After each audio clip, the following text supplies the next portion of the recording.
Hi friends, welcome back to the Internet Cafe YouTube channel. இன்னைக்கு நம்ம இந்த வீடியோல எதை பத்தி பார்க்க போறோம் அப்படினா இந்த கலைஞர் மகளிர் உரிமை திட்டத்துல 1000 ரூபாய் உங்க பேங்க் அக்கவுண்ட்க்கு வந்து கிரெடிட் ஆகல அப்படினா என்ன பண்ணனும் அப்படினு சொல்லிட்டு நம்ம சேனல்ல வந்து ஏற்கனவே வீடியோ போட்டுருக்கோம். எப்படி வந்து மேல்முறையீடு வந்து பண்ணனும் அப்படிங்கறதையும் நம்ம வந்து வீடியோ போட்டுருக்கோம். மேல்முறையீடு பண்றதுக்கு முன்னாடி என்னென்ன விஷயம்லாம் நம்ம வந்து ஃபாலோ பண்ணனும் அப்படிங்கறதையும் நம்ம வந்து வீடியோல வந்து சொல்லிருக்கோம்.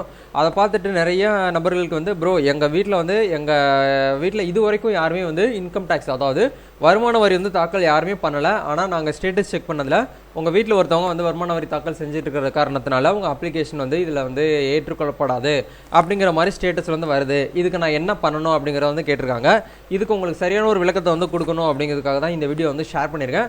ஸோ வீடியோ வந்து ஸ்கிப் பண்ணாமல் ஃபுல்லாக பாருங்கள். கண்டிப்பாக நீங்களுமே இதுக்கு வந்து அப்பீல் வந்து பண்ணலாம்.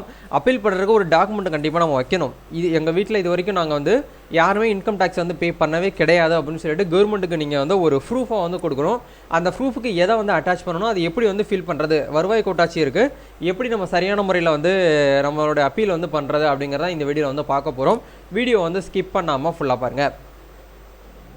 இப்போ தான் நம்ம சேனலை நீங்கள் ஃபர்ஸ்ட் டைம் பார்க்குறீங்க அப்படின்னா இந்த வீடியோவுக்கு கீழே இருக்கக்கூடிய சப்ஸ்கிரைப் பட்டனையும் பக்கத்தில் இருக்கக்கூடிய அந்த பெல் பட்டனை கிளிக் பண்ணி ஆளுங்க எனபிள் பண்ணிச்சுக்கோங்க.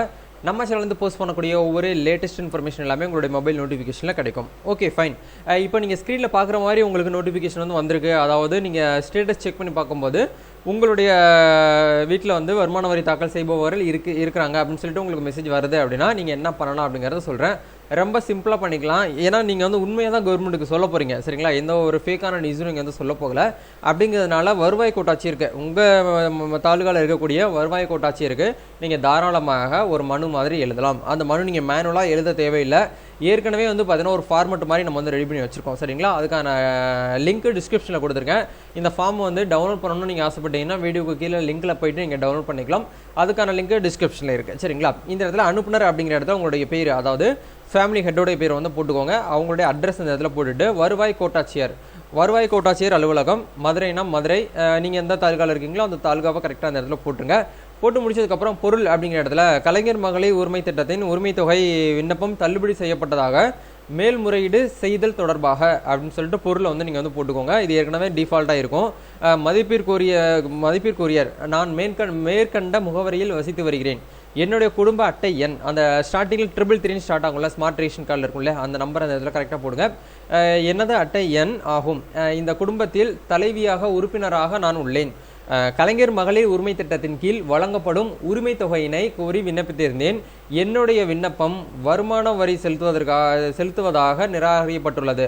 ஆனால் என்னுடைய குடும்ப உறுப்பினர்கள் யாரும் வருமான வரி செலுத்தவில்லை மற்றும் 4 சக்கர வாகனமும் என்னுடைய குடும்ப உறுப்பினர்கள் யாரிடத்திலும் இல்லை. ஆகவே மனுவை பரிசீலனை செய்து நடவடிக்கை எடுக்குமாறு தாழ்மையுடன் கேட்டுக்கொள்கிறேன் அப்படின்னு சொல்லிட்டு ஒரு விஷயத்த நீங்கள் யாருக்கு வைக்கிறீங்க, வருவாய் கோட்டாட்சியர் அவர்களுக்கு நீங்கள் வந்து ஒரு மனு மாதிரி வைக்கிறீங்க, சரிங்களா? இப்போ இதெல்லாமே நீங்கள் வந்து போட்டு முடிச்சதுக்கப்புறம் குடும்ப அட்டை எண் அப்படிங்கிற இடத்துல ரேஷன் கார்டு நம்பரை எழுதிக்கோங்க.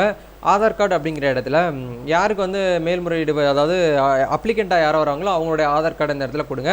வங்கி கணக்கு எண், நீங்கள் அந்த கலைஞர் மகளிர் உரிமை தொகை அந்த ஃபார்மில் வந்து என்ன பேங்க் அக்கௌண்ட் வந்து ஃபில் பண்ணியிருந்தீங்களோ அந்த பேங்க் அக்கௌண்ட்டை இந்த இடத்துல கரெக்டாக கொடுங்க. மொபைல் நம்பரு, எந்த டேட்டில் அப்ளை பண்ணுறீங்களோ அந்த டேட்டை இந்த இடத்துல மென்ஷன் பண்ணிக்கோங்க. இவ்வளோ தான். இப்படி எல்லாமே போட்டு முடிச்சதுக்கப்புறம் அப்ளிகண்ட்டோட சிக்னேச்சர் போட்டுக்கோங்க. அவங்க சைன் பண்ணுறாங்க அப்படின்னா சைன் போட்டுக்கோங்க. அவங்க சைன் பண்ண தெரியல அப்படின்னா அவங்களுடைய தம்ஸ் அப் கூட, அதை இம்ப்ரெஷன் கூட நீங்கள் இந்த இடத்துல வச்சுக்கலாம், சரிங்களா? இதெல்லாமே வச்சுட்டு நீங்கள் அப்பீல் அப்படிங்கிற ஆப்ஷன் வந்து பண்ணலாம். பட் அப்பீல் பண்ணுற ஆப்ஷன் இப்போ வரைக்கும் நார்மலாக சிட்டிசன் ஓப்பன் போர்ட்டல் வந்து கொடுக்கல. நீங்கள் இ-சேவையில் தான் போயிட்டு வந்து அப்ளை பண்ணுற மாதிரி கொடுத்துருக்காங்க. இந்த ஃபார்மை நீங்கள் வந்து பிரிண்ட் அவுட் எடுத்துகிட்டு போயிட்டு எல்லாமே ஃபில் பண்ணி நீங்கள் இ-சேவைக்கு போகும்போது கொண்டு போங்க. கண்டிப்பாக அவங்க உங்களுக்கு அப்பீல் வந்து பண்ணி தருவாங்க. அப்பீல் பண்ணுறது ரொம்ப கஷ்டம்லாம் கிடையாது, ரொம்ப சிம்பிளாக தான் பண்ணுவாங்க. உங்களுடைய ஆதார் கார்டு நம்பர் போட்டாலே ஓடிபி வரும்.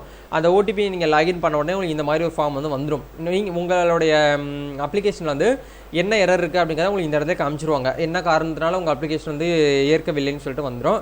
இப்போ இந்த பீப்புளுக்கு வந்து என்ன கொடுத்துருக்காங்கன்னா, உங்கள் குடும்பத்தில் வந்து ஆண்டு வருமானம் வந்து 2.5 லட்சத்துக்கு மேலே இருக்குது, அதனால வந்து நீங்கள் வந்து ஏற்றுக்கொள்ளப்படவில்லைன்னு போட்டிருக்காங்க. வருமான வரி தாக்கல் செய்பவராக இருக்காருன்னு சொல்லிட்டு வருது. பட் உண்மையாகவே உங்கள் வீட்டில் 4 பேர் இருக்காங்கன்னா 4 பேரும் இது வரைக்கும் எந்த ஒரு வருமான வரையும் தாக்கல் செய்யவில்லை அப்படின்னா நீங்கள் இந்த மாதிரி ஒரு ப்ரொசீஜர் வந்து ஃபாலோ பண்ணுங்கள். இந்த அப்ளிகேஷன் ஃபார்முக்கான லிங்க்ஸ் டிஸ்கிரிப்ஷனில் கொடுத்துருக்கேன், மறக்காமல் செக் பண்ணி பாருங்கள். வேறு நெக்ஸ்ட் ஃபர்தராக உங்களுக்கு இந்த கலைஞர் மகளிர் உரிமை தொகை சம்மந்தமாக ஏதாச்சும் வந்து தகவல் தேவைப்படுது, அப்டேட் தேவைப்படுது அப்படின்னா நீங்கள் கமெண்ட்லேருந்து ஷேர் பண்ணுங்கள். கண்டிப்பாக அது ரிலேட்டடாக இருக்கக்கூடிய விஷயத்தை நான் தெரிஞ்சுக்கிட்டு நெக்ஸ்ட் வீடியோ நான் உங்களுக்கு அப்லோட் பண்ணுறேன். இந்த வீடியோவை உங்களுடைய மற்ற நபர்கள் யாருக்காவது இந்த 1000 ரூபாய் பணம் அப்படிங்கிறது வந்து இன்னும் கிரெடிட் ஆகலை, அப்பீல் பண்ணுறதுக்கு அங்கே இங்கே அலைஞ்சிட்டு இருக்காங்க அப்படின்னு நினைக்கக்கூடிய உங்களுக்கு இந்த வீடியோ வந்து ஷேர் பண்ணுங்கள். நம்ம நெக்ஸ்ட் ஒரு அனதர் வீடியோவில் மீட் பண்ணுவோம். தேங்க்யூ.